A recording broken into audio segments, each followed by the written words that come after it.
नमस्कार, जय श्री राम। बहुत बहुत स्वागत आपका अनादि टीवी पर। मैं हूं आपके साथ पारुल। अयोध्या में 22 जनवरी को रामलला की स्थापना को लेकर साधु संतों में जबरदस्त उत्साह है। ऐसे में अनादि टीवी ने कुछ ऐसे संतों से भी चर्चा की है जिन्होंने बाबरी विध्वंस में बढ़ चढ़कर हिस्सा लिया था और आज भी वो संघर्ष के समय को याद करते हैं। इस मौके पर जगत गुरु रामानुजाचार्य स्वामी वासुदेवाचार्य विद्या भास्कर से खास बातचीत की अनादि टीवी संवाददाता नितेश मिश्रा ने। आज जश्न मनाओ सारी दुनिया में, मेरे राम प्रभु जी घर आए। मेरे राम प्रभु जी घर आए। मेरे राम प्रभु जी घर आए।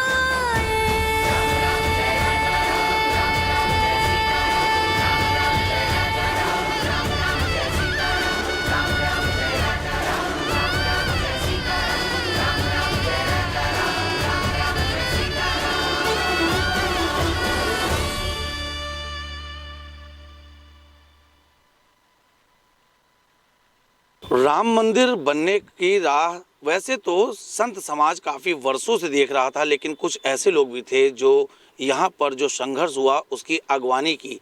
सिर्फ अगवानी ही नहीं की बल्कि एक पौधशाला भी आने वाले भविष्य के लिए तैयार कर रहे हैं, जिनको संघर्ष और त्याग की परिभाषा सिखाई जा रही। संघर्ष और त्याग की परिभाषा की जब भी बात आती है तो मर्यादा पुरुषोत्तम प्रभु श्री राम का नाम स्वतः ही आपके मन में आ जाता है। और हमारे साथ इस वक्त यहाँ की एक जानी मानी शख्सियत, यहाँ की या कह लीजिए विश्व की जानी मानी शख्सियत हमारे साथ स्वामी जी मौजूद हैं। स्वामी रामानुजाचार्य वासुदेवाचार्य जी महाराज जो जगत गुरु हैं, विद्यासागर भास्कर जी, उनसे हम बातचीत करेंगे और उनसे जानने का प्रयास करेंगे।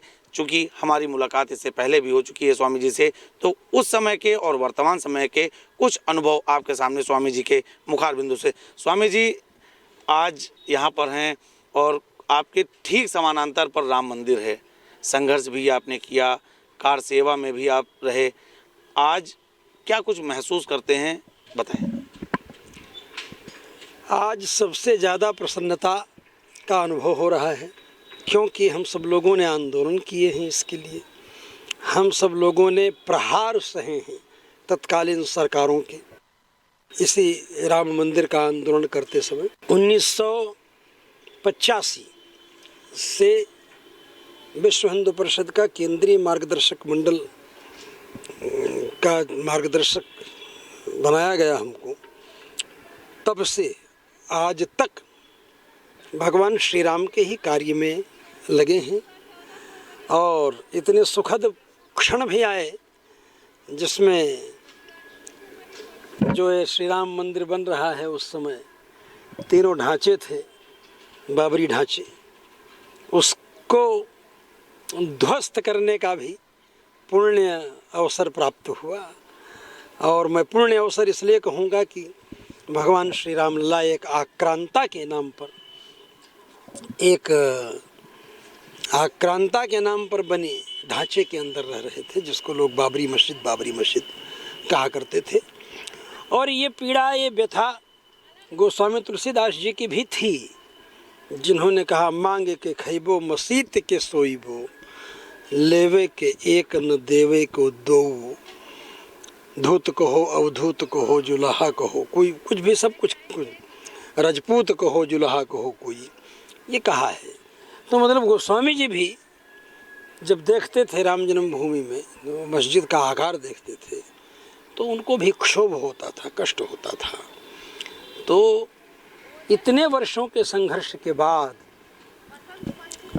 इसमें सफलता प्राप्त होने के लिए संतों की साधना और संतों की कर्मठता और न्यायालयीय पक्ष में भी विजय प्राप्त करने में हम सब लोग इतने दिनों तक क्यों नहीं सफल हुए। कारण इसका ये है कि साधु संत महात्मा लोग जो हैं, उनका व्यावहारिक पक्ष, साधनात्मक पक्ष, आध्यात्मिक पक्ष तो बड़ा पुष्ट होता है, लेकिन जो कार्यालयीय पक्ष है, जिसमें कागजों के रख रखाव की बातें होती हैं, वो कार्यालयीय पक्ष साधु संत महात्माओं का कमज़ोर रहता है, उस पर वो ज़्यादा ध्यान नहीं देते हैं। जब विश्व हिंदू परिषद भगवान श्री राम जन्मभूमि के आंदोलन में हम सब संत लोगों के साथ आकर के जुड़ गई। विश्व हिंदू परिषद के जुड़ जाने के बाद जो हमारी कमजोरी थी कार्यालयीय पक्ष न संभाल पाने वाली, वो कमजोरी दूर हो गई। सारे रिकॉर्ड, सारे डॉक्यूमेंट, सारे व्यवस्थित ढंग से प्रस्तुत किए गए कोर्ट में। राम सखा के रूप में एक समय था जब गोपाल सिंह विशारद जी थे, उन्होंने राम सखा के रूप में प्रथम वाद दायर किया था इसी श्री राम जन्मभूमि के लिए। और राम सखा के रूप में अंतिम क्षण में जिनके समय में निर्णय आया, पंडित त्रिलोकीनाथ पांडे जी थे, जिनके समय में ही जो राम सखा थे राम जी का मुकदमा देखते थे। मूर्ति तो जाएगी नहीं मुकदमा लड़ने के लिए, और स्वामित्व तो मूर्ति का है, जहाँ भगवान है तो वो जाएंगे नहीं, इसलिए उनके लिए राम सखा की नियुक्ति होती थी कोर्ट के नियमानुसार। तो राम सखा के रूप में थे और मुकदमा जीते। इस 1991 में, मतलब 30 अक्टूबर 2 नवंबर को जब गोली कांड हो गया मुलायम की सरकार में, उसके बाद जो कार सेवा का सत्याग्रह प्रारंभ हुआ, उस कार सेवा के सत्याग्रह का नेतृत्व 6 दिसंबर 1991 में हम ही ने किया। और 1900 स्वामी वासुदेवाचार्य और स्वामी वासुदेवानंद का नाम जो है मिलता जुलता है, इसलिए पेपर में उस समय स्वतंत्र भारत में जगतगुरु शंकराचार्य वासुदेवानंद सरस्वती छप गया था। हालांकि वो नहीं थे उस दिन, मतलब हमारे ही नेतृत्व में था। ओ, हम लोग मिलते हैं तो कभी हंसी मजाक भी होता है आपस में कि भाई आप काम करते हैं, नाम मेरा छप जाता है। कई बार तो नाम उनका, फोटो उनका छप गया और नाम मेरा छप गया। लेकिन फिर भी कुछ मिलाकर, अगर कुल मिलाकर बात करें तो जो उद्देश्य रहा वो सार्थक रहा। दोनों का एक था जी, दोनों के उद्देश्य एक थे। राम जन्मभूमि मंदिर के लिए ही हम सब लोग जुड़े हुए थे जी। और इसमें सबसे महत्वपूर्ण भूमिका थी सभी संतों को जोड़ने में अशोक सिंघल जी की जी। माननीय अशोक सिंघल जी इसलिए संतों के लिए दुलरुआ हो गए और संतों के अति प्रिय हो गए अशोक जी, कि संतों से पूछ करके, संतों को विश्वास में ले, भरोसे में ले करके ही अशोक जी कोई काम करते थे। जो काम करना है उसे संतों को बता देते थे, समझा देते थे, महाराज जी कैसे होगा।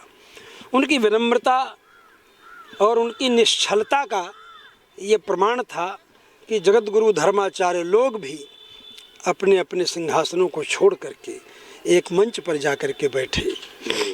और कार्यक्रम जो हुए अयोध्या में, यज्ञ के भी कार्यक्रम हुए राम जन्मभूमि के लेकर के, 87-88 यादवे कार्यक्रम हुए। शिवरामाचार्य जी भी उस समय थे, जगत गुरु रामानंदाचार्य शिवरामाचार्य जी जो राम जन्मभूमि न्यास के प्रथम अध्यक्ष थे।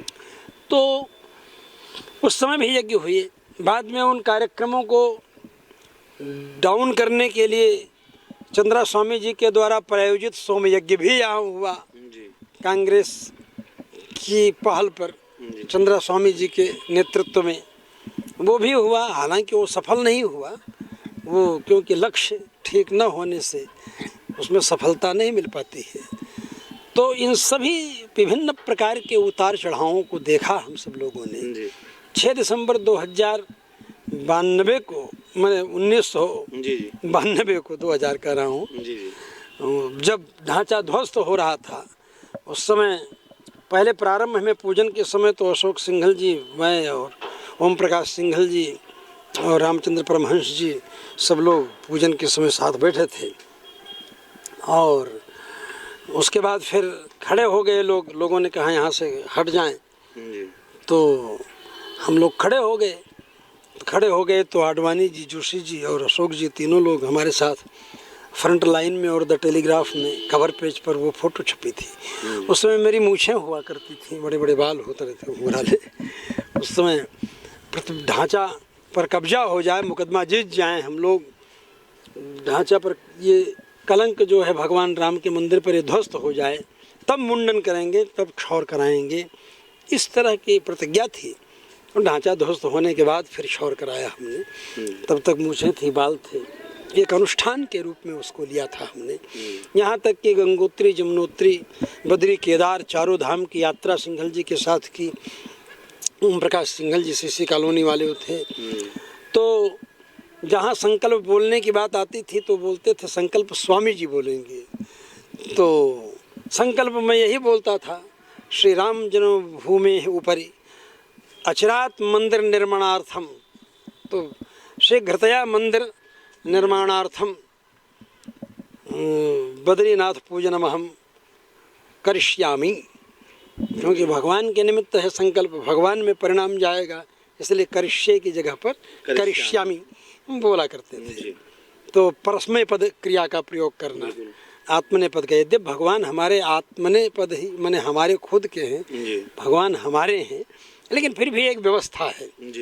तो भगवान का मंदिर बनने के संकल्प से भगवान का मंदिर बने, इस तरह का संकल्प करते थे सब जगह। गंगोत्री, जमुनोत्री, बद्री, केदार, चारों तरफ जो उत्तराखंड के 4 धाम हैं। जी स्वामी जी, आपने संकल्प किया, कहीं ना कहीं वो संकल्प अब साक्षात आपके सामने रूप ले रहा है, आपकी खुशी आपके चेहरे से साक्षात मालूम पड़ रही है। लगभग 2 से 3 वर्षों पहले आप धर्म प्रचार की यात्रा पर निकले थे, तो उस समय हमारा सवाल ये था कि आप इस धर्म प्रचार यात्रा को कितना सार्थक मान रहे हैं। आज वो समय बीत गया है, आपकी यात्रा समाप्त हो गई है, राम मंदिर का निर्माण हो रहा है, कुछ ही समय में प्राण प्रतिष्ठा का कार्यक्रम होने वाला है। आज अपनी उस धर्म प्रचार यात्रा को आप कितना सार्थक मानते हैं? धर्म प्रचार यात्रा पूर्ण सार्थक है, क्योंकि धर्म तो साक्षात भगवान है, रामो विग्रहवान धर्म। तो भगवान श्री राम तो मूर्तिमान धर्म है। और ये बातें महर्षि वाल्मीकि ने जहाँ तहाँ विभिन्न चरित्रों के द्वारा कहवाई हैं, यहाँ तक कि वो क्या बोलते हैं उसको, मारीच ने भी इस बात को कही है। इस बात को मारीच ने भी कहा है, रामो विग्रहवान धर्म, राम जी मूर्तिमान धर्म हैं। तो धर्म ही जो साक्षात मूर्तिमान भगवान राम हैं, उन्हीं के लिए की जाने वाली वो यात्रा थी। तो उसका परिणाम तो प्रत्यक्ष दिखलाई पड़ रहा है। धर्मनिष्ठा पूर्वक भगवान श्री राम के मंदिर का निर्माण दिखलाई पड़ रहा है।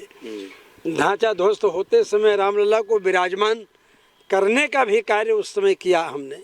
जब एक समय ऐसा प्रभाव आ गया, जब ये अभी 3 शिखर दिखलाई पड़ रहे हैं, तो 3 शिखर ये पूरब पश्चिम उत्तर, ये पूरब पश्चिम के रूप में दिखलाई पड़ रहे हैं। अच्छा। बीच में जो पहले जो है वो उत्तर दक्षिण के रूप में 3 शिखर थे ढांचे के रूप में। जी। तो उत्तर वाला शिखर टूट चुका था, मतलब मस्जिद का गुंबद टूट चुका था। जी। मध्य वाला जो है वो आधा टूटा था ऊपर का। जी। और वो दक्षिण वाला जो था एकदम उधर शेषावतार मंदिर की तरफ जो, जी, वो उसमें काम ही शुरू हुआ था अभी, मतलब 1.5 ध्वस्त हो चुका था। जी। और 1.5 बाकी था। उसी समय प्रचार आया, कोई अफवाह उड़ी या जो भी कहो, अफवाह ही बोलेंगे क्योंकि ऐसा हुआ नहीं, कि नेवी वाले आ रहे हैं। आर्मी तो आ नहीं सकती थी, क्योंकि वो रोड जो था, रोड को खोद दिया था लोगों ने। फैजाबाद से अयोध्या आने वाला जो रोड था उसको तो खोज दिया था लोगों ने, खोद दिया था, इसलिए उधर से तो आ नहीं सकते। फिर किसी ने कहा कि नेवी आ जाने वाली है। अच्छा। तो नेवी आने की बात आई, तो जो वहाँ शिखर दिखाई पड़ रहा है सबसे छोटा, जी जी शिखर क्या, वृक्ष दिखाई, शिखर के बाद वृक्ष दिखाई पड़ रहा है। बिल्कुल। उस वृक्ष के उस तरफ एक कमरा था। अच्छा। तो उस कमरे के नीचे ही हम लोग बैठे थे, और कमरे के ऊपर की जो छत थी, जी, वो मंच का काम कर रही थी। जी जी। तो उसी के ऊपर लोग, धर्माचार्य लोग बोल रहे थे, ऋतंभरा जी और उमा भारती वगैरह, एक धक्का और दो, बाबरी ढांचा तोड़ दो, इस तरह के नारे आ रहे थे उस समय। उसी छत के ऊपर, छत पर से आडवाणी जी राम भक्तों को कसम दिला रहे थे कि राम की सौगंध, तुम लोग ढांचे से नीचे उतर आओ, तुम लोग ढांचे से नीचे उतर आओ। तो इस तरह, क्योंकि कानून हाथ में ले लिया, वो सोचते होंगे कि भाई कानून हाथ में ले लिया, इस तरह। लेकिन फिर जब जन क्रांति हो जाएगी तो कानून तो हाथ में लेगा। नमक सत्याग्रह शुरू किया गांधी जी ने, तो कानून अपने हाथ में लिया, कानून तोड़ा भी। कानून जब हमारी परंपराओं को उच्छिन्न करने के लिए होने लगेगा, तो उस कानून को तो हम तोड़ेंगे ही। तो इसलिए हमने तोड़ा, और ढांचे को भी ध्वस्त करने का सिलसिला प्रारंभ हुआ। अशोक जी और हम लोग कार सेवा कर रहे थे। उडुपी पेजावर पीठाधीश्वर विश्वेश तीर्थ जी वृद्ध थे ज़्यादा, तो अशोक जी ने कहा, महाराज जी आप यहीं बैठिए, और हमसे कहा कि आप घड़ी घंटा और सब सामान इनके सामने ले आकर के रख दीजिए, रखा हुआ है। तो इस तरह हमने किया। और उस समय तो चकाचक जवानी थी, तो दौड़ दौड़ करके ले आना, सब उठा करके ले आना, मंदिर से कर लेना। उसके बाद फिर अशोक जी के पास एक बजरंग दल का स्वयंसेवक आया और उसने कहा कि क्या ना गिरिराज नाम था उसका, बम्बई का। उसने कहा सर चलाएं अब। तो अशोक जी ने कहा चलिए चला जाए। तो हम लोग चले आए जी। उसी कमरे में बैठे नीचे आडवाणी जी, जोशी जी, भानु प्रताप शुक्ल जी पांचजन्य के संपादक थे वो, विनय कटियार जी अभी उसमें से जिंदा हैं, मतलब उसमें बैठे थे। विजय राजे सिंधिया जी बैठी थी, तो वही परमपद हो गई जी। और हमारे आडवाणी जी, जोशी जी बैठे थे, वो हैं चश्मदीद गवाह उस घटना के। विनय कटियार जी भी चश्मदीद गवाह हैं उस घटना के। तो वहाँ बैठे थे और ये अफवाह हो रही कि अब नेवी वाले कब्जा करने के लिए आ रहे हैं सरजू के रास्ते से। अच्छा। तो अशोक जी ने कहा कि भी तो मूर्ति भी नहीं है वहाँ पर भगवान की, ढांचा में भगवान है ही नहीं, तो क्या किया जाए। वो हिंदू जनता तो हम लोगों को सैंडविच बना डालेगी उन्होंने जो कहा, क्योंकि भगवान राम भी नहीं है, अभी रामलला भी नहीं है, और मिलिट्री कब्जा हो जाएगा तो एज इट इज हो जाएगा। तो भगवान तो तीनों ढांचे में किसी में नहीं है। स्वामी जी क्या किया जाए। तो हमने कहा कि कोई रास्ता। बोले रास्ता क्या है, कोई मूर्ति, रामलला की मूर्ति आनी चाहिए किसी तरह। तो शंभुनाथ जी थे उस समय, शंभुनाथ श्रीवास्तव जी, और हम दोनों आदमी उधर रंगमहल का जो पिछवाड़ा है, पीछे वाला हिस्सा, वहाँ गाय वाय बनती थी जी। उस तरफ से छलांग लगा करके बांस ले करके और अंदर जैसे लकड़ी से बांस जाते हैं ना, वो स्टूडेंट लाइफ का खेलना, वो काम आया उस दिन भगवान की सेवा में।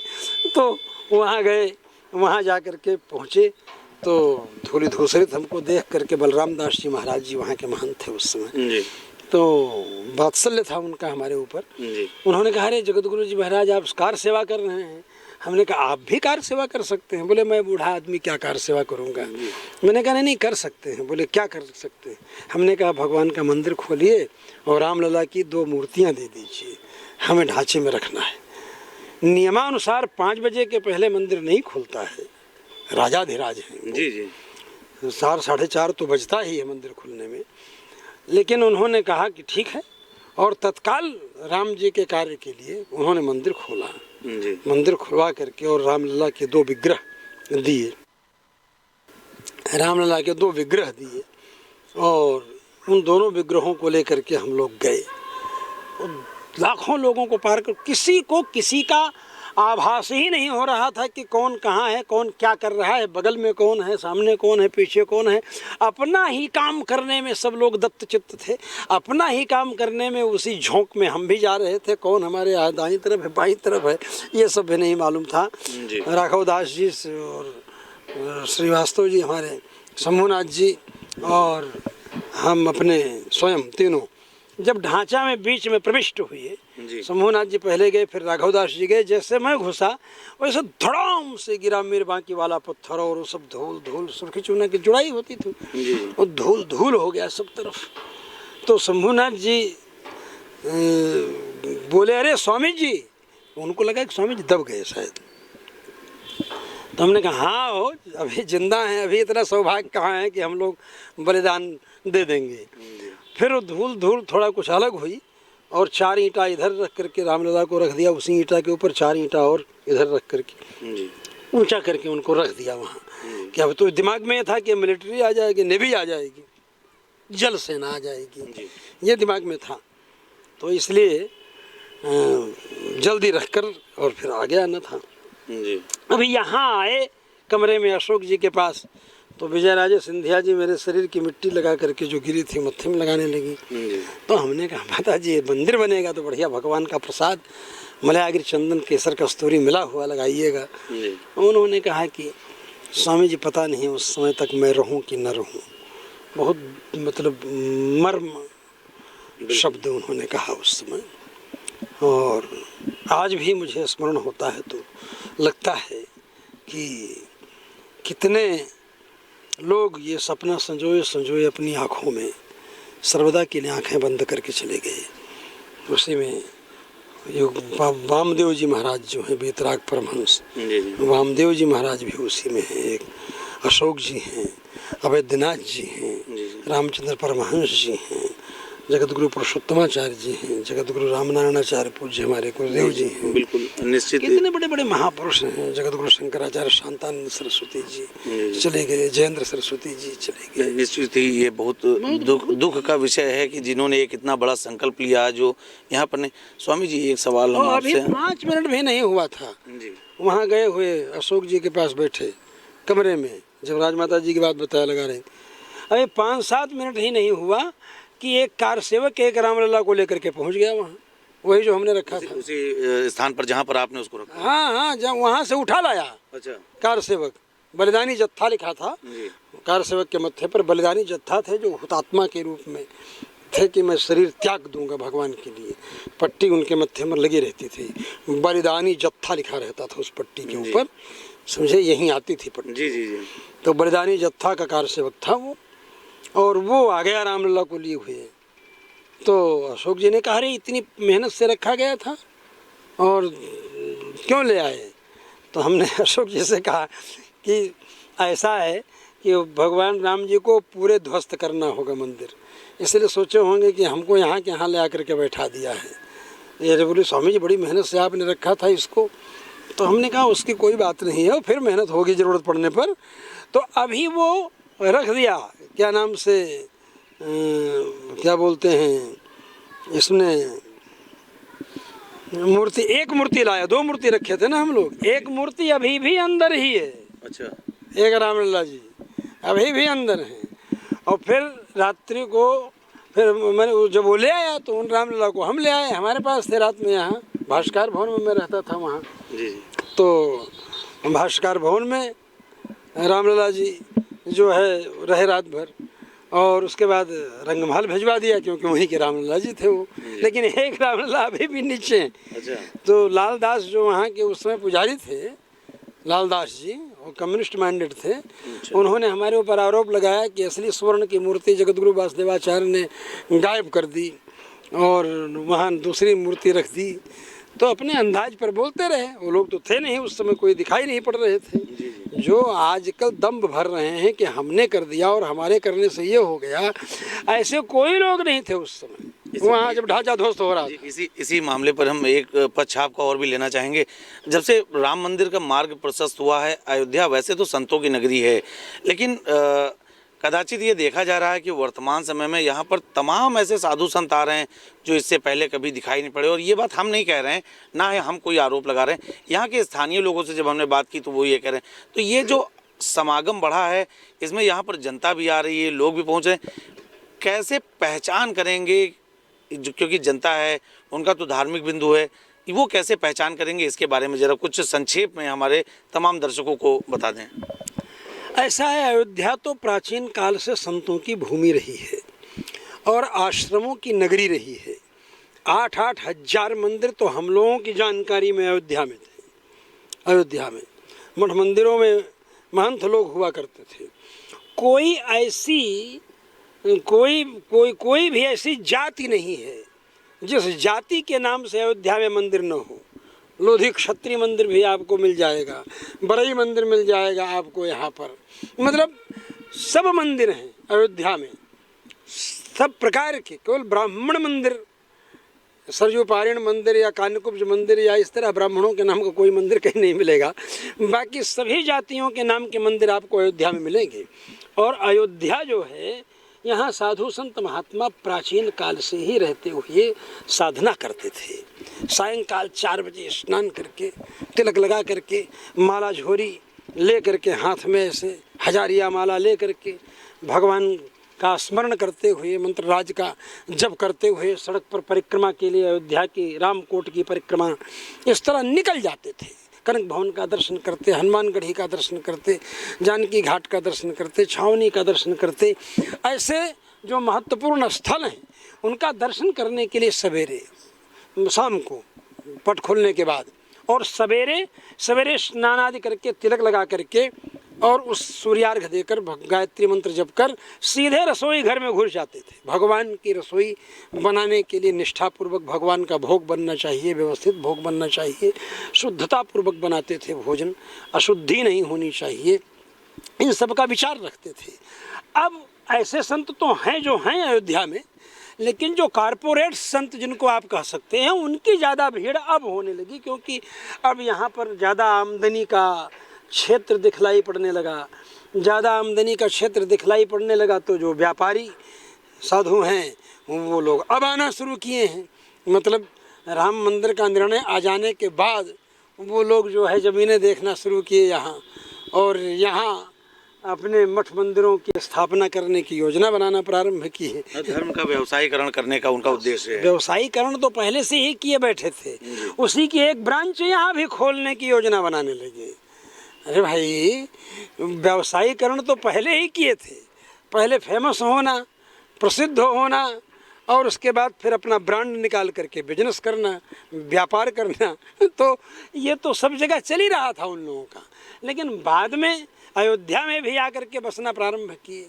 इतने, मतलब कहाँ तक कहूँ, कितने तो मेरे शिष्य जिनको मैं बोला करता था अयोध्या आइए, भगवान का दर्शन कीजिए, अरे स्वामी जी समय नहीं मिल रहा है, समय नहीं मिल रहा है। अब ऐसे शिष्यों के कितने फ़ोन आ रहे हैं, स्वामी जी महाराज अयोध्या में कोई ज़मीन देखिए, हमको थोड़ा अयोध्या में ज़मीन लेना है। हमने कहा भाई अब ज़मीन क्यों लेना है, अभी तक तो अयोध्या आने को नहीं तैयार हो रहे थे। बोले नहीं नहीं नहीं, अयोध्या में स्वामी जी इस समय बहुत अच्छा है। अयोध्या में हमने कहा हम लोगों के लिए तो सर्वदा अच्छा था, आप लोगों के लिए अब अच्छा है, क्योंकि अब व्यापारिक दृष्टिकोण ज़्यादा महत्वपूर्ण हो गया है। और बहुत बहुत धन्यवाद स्वामी जी। स्वामी जी ने यहाँ तमाम तार्किक बातें बताई, कहीं ना कहीं पुराने उन संस्मरणों को भी सजीव कर दिया। साथ ही साथ उन्होंने ये बताया कि आज इस पुण्य स्थली पर जब संघर्ष का समय था तब यहाँ पर उतने ज़्यादा संत नहीं आते थे, लेकिन अब तमाम ऐसे लोग हैं जिसमें उन्होंने बिना नाम लिए किसी का साफ तौर पर यह जाहिर कर दिया कि कुछ ऐसे लोग भी हैं जो अब धर्म का व्यवसायीकरण करने के लिए अयोध्या पहुंच रहे हैं। उन्होंने यहाँ के आम जनमानस से अपील भी की है कि ऐसे लोगों से सावधान रहें। अयोध्या से अनादि टीवी के लिए शिवांशु के साथ मैं नितेश मिश्रा। आज जश्न मनाओ सारी दुनिया में, मेरे राम प्रभु जी घर आए।